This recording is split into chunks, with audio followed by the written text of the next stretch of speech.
Hey, you! Yeah, you! Welcome to Real World English. Thank you so much, seriously, for spending a little bit of your day with us. We know life is, well, it's a lot, isn't it? It's busy, it's loud, and there is always something to do. Exactly. Maybe right now you're on a crowded bus trying not to fall over while you hold your phone. Or maybe you're washing dishes again and wondering how one family can use so many forks. Or maybe you're walking to work in the rain, or let's be honest, maybe you're just hiding in the bathroom for 5 quiet minutes because your kids or your family are being, energetic. Whatever the reason, we're really, really glad you're here with us. We really are. We work hard to choose topics that actually help you in your real everyday life. We don't want to teach you museum English. You know what I mean, right? Those words from old books that nobody says anymore. No, we want to give you words you can use today at the store, at work, or at a cafe. Exactly. I'm Hannah. And I'm Fred. And today's topic is a big one. It's meeting an old friend after years apart. That heart stopping moment when you see someone across the street and you think, wait, is that? No, it can't be. Is it? Oh, wow. And suddenly your brain just forgets how to speak English for 2 seconds? Oh, it's very normal. It's like your brain goes loading, loading, 404 error, friend not found. It happens to everyone, even native speakers. You get so surprised that your vocabulary just flies out the window. So, today we're going to help you. We'll give you the exact words to say, show you how to be polite without being weird, and help you keep the conversation going so it doesn't get awkward. And hey, before we dive in, make sure to subscribe so you don't miss the next episode. We've got a lot of good stuff coming. Okay, Fred, let's talk about why this is actually kind of a difficult situation. Why does meeting an old friend feel so stressful? Well, I think it's because you want to be warm and friendly, but you don't want to be too emotional. You don't want to start crying and hugging them for 10 minutes if you weren't that close, right? Right. And you want to ask questions about their life, but you don't want to sound like a police officer. Where do you live? Where do you work? Why did you cut your hair? That's too much. Exactly. In English, there are some very specific, simple, friendly phrases that act like a bridge. They make the moment easy. They tell the other person, I'm happy to see you, but I'm not going to be weird about it. Also, think about the locations. Usually, you meet an old friend in a random place. You're at the grocery store buying toilet paper, or you're at a coffee shop with messy hair. You don't have time to go home and study your English textbook. You need quick phrases that live in your pocket, ready to use. Like, it's been ages. Yes, that's a classic. And if that phrase is new for you, don't worry, Fred is going to help us practice it. I will. Slowly, calmly, like a very friendly, very helpful robot. So here's the plan for today. We're going to do two real life scenarios with full dialogues. Then we'll do a practice session where you can speak out loud with us. And at the end, we'll do our word tour, where we break down the most useful words and phrases from the episode.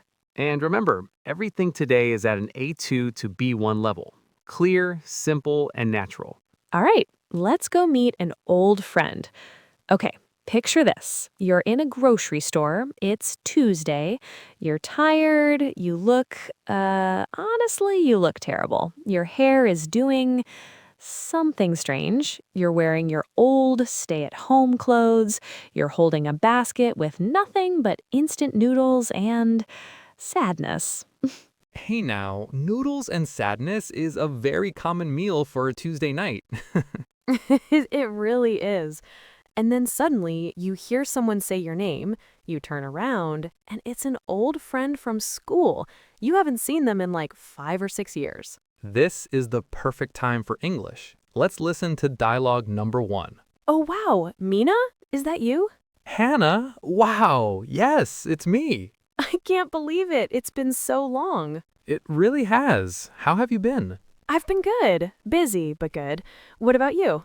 Pretty good too. I moved to a new neighborhood last year, No way. Where do you live now? near Riverside Park. And you? I'm still in the same city, but I changed jobs recently. Oh, nice. What do you do now? I work in an office, customer support. It's a lot of work, but I like it. That's great. Hey, do you want to grab a coffee sometime and catch up? I'd love that. Yes, let's do it. Awesome. Can I get your number? Sure. Here, let me type it into your phone. Okay, that felt really warm and natural, right? It wasn't too long because they were in a store, but it was friendly. Yes, let's look at a few key phrases. First, oh wow, Mina, is that you? When you see someone and you're surprised, don't just say hello, say, is that you? It shows you are surprised and happy. It's a very common way to start. And then I said, I can't believe it. That's a great one. It's like saying, wow, this is a big surprise. It adds energy to the conversation. Exactly. I can't believe it. Say it with a smile. Now, here's a very important one. It's been so long. Yeah, we use this when we haven't seen someone for a long time. It's better than saying, I didn't see you for 5 years. That sounds like a math problem. It's been so long is much more natural. And then the question, how have you been? Let's slow that one down. How have you been? It's a friendly way to ask, how are you? But it covers all the time from the last time you met until now. Right. If you say, how are you, it's just about today. But how have you been is about your whole life lately. Then, near the end, I said, do you want to grab a coffee sometime and catch up? Ooh, that's a big phrase. Let's talk about grab a coffee. It doesn't mean you're going to physically grab the cup and run away. No, please don't do that. It's just a casual way to say go get coffee or drink coffee together. It's much more common than saying, would you like to go to a restaurant with me? And catch up, C-A-T-C-H, up, this is our star word. It means to talk about all the news in your life after being apart. And finally, Hannah said, I'd love that. That's a perfect way to say yes. It sounds much warmer and more excited than just saying, yes, okay. Okay, scenario number 2. This time it's planned. Maybe you met at the grocery store last week and now you're actually meeting at a cafe on a Saturday afternoon. But let's be real. Even if it's planned, it can still feel a little awkward at first. Ugh. Oh, totally, because you remember the old version of them from 10 years ago. But now they look different, they have a different life, and you are different too. Sometimes there is that moment where you both just sit there and say, so, yeah. The dreaded so yeah moment. We've all been there. Uh-oh. Let's fix that. Here is dialogue number 2. It's a bit longer and more personal. Hey, Alex, over here by the window. Hannah, wow, you look exactly the same. You're lying. I have way more tired mom eyes now than I did back then, but thank you. Sit down. Okay. Man, it's so good to see you. You too. To be honest, I was a little nervous, not gonna lie. Me too. I mean, it's been, what, 8 years? Yeah, about 8. So, how's life? Are you still working in design? No, actually. I'm a nurse now. I went back to school. It's busy, but it's really meaningful. Wow, a nurse. That's amazing, Alex. Do you like it? I do. Some days are really hard, but I'm proud of what I do. How about you? Are you still living with your parents? Oh, no. I moved out about 2 years ago. I have a small apartment on the north side. Nice. Are you living alone? Yes, living alone. Well, me and my cat. A cat? Of course you have a cat. What's the cat's name? Noodles. Noodles again. You really love noodles, Hannah. Listen, it's a theme in my life. So, do you ever come back to our old neighborhood? Sometimes. My parents still live in that yellow house. We should go visit together one day. I'd love that. And we should take a photo today, like old times. Okay, that one had a bit more feeling in it. It did. But notice the English is still very simple. Let's look at, it's so good to see you. This is better than just, I am happy. It's warm. It makes the other person feel welcome. And I was very honest. I said, I was a little nervous, not gonna lie. Let's explain that phrase, not gonna lie. It's very casual. It just means to be honest or really. People say it all the time now. Right. If not gonna lie feels too difficult, you can just say, to be honest, I was a little nervous. It's good to say that because it usually makes the other person relax. They're probably nervous too. Then I use the word meaningful. Meaningful. This is a great B1 word. It means something that feels important to your heart, not just your wallet. My job is meaningful because I help people. I also asked, do you like it? This is such a simple question, but it's so powerful. It lets the other person talk about their feelings. Then we had some moving words. Moved out means you left your parents' house to live in your own place, and living alone means you don't have roommates. And then, of course, Noodles the cat. We also heard, do you ever? This is a great way to start a question when you aren't sure what to talk about. Do you ever go to that park? Do you ever see our old teacher? And the final one, we should. This is how you make a plan without being too bossy. We should visit one day. It's a suggestion. Okay, time to work. This is the practice section. Don't be shy. Even if you're on the bus, you can just whisper these sentences. Be a secret agent of English. I like that. Secret Agent English. Okay, repeat after me. I'll leave a little space for you to speak. Is that you? Is that you? I can't believe it. I can't believe it. How have you been? How have you been? Do you want to grab a coffee sometime? Do you want to grab a coffee sometime? Let's catch up. Let's catch up. Great job. Now, a super quick mini quiz. I'll give you a situation. You pick the best sentence. Ready? Situation 1. You see an old friend at the park. You are very surprised. What do you say? Option A, you are a human. Option B, oh wow, is that you? Please choose B. If you say you are a human, they might think you're an alien. Situation 2. You haven't seen them for 10 years. You want to show that it's been a long time. Option A, it's been so long. Option B, you are late. Definitely A. You are late sounds like you're their boss and you're angry. Situation 3, you want to see them again next week for a talk. Option A, do you want to grab a coffee sometime? Option B, give me your schedule now. Again, B sounds like a detective or a very scary person. It's time for the word tour. This is the part where we make sure these words actually stick in your brain. Right, but let's do it a little differently today. No boring lists, we're just going to talk through them. I love that. So the first phrase we have today is old friend. Like we said, a simple version would be, he is my old friend.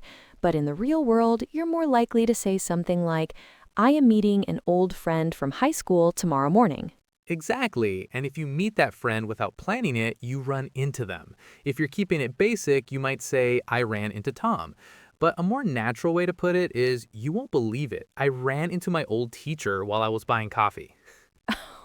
That's always so awkward, isn't it? Especially if it happens by accident.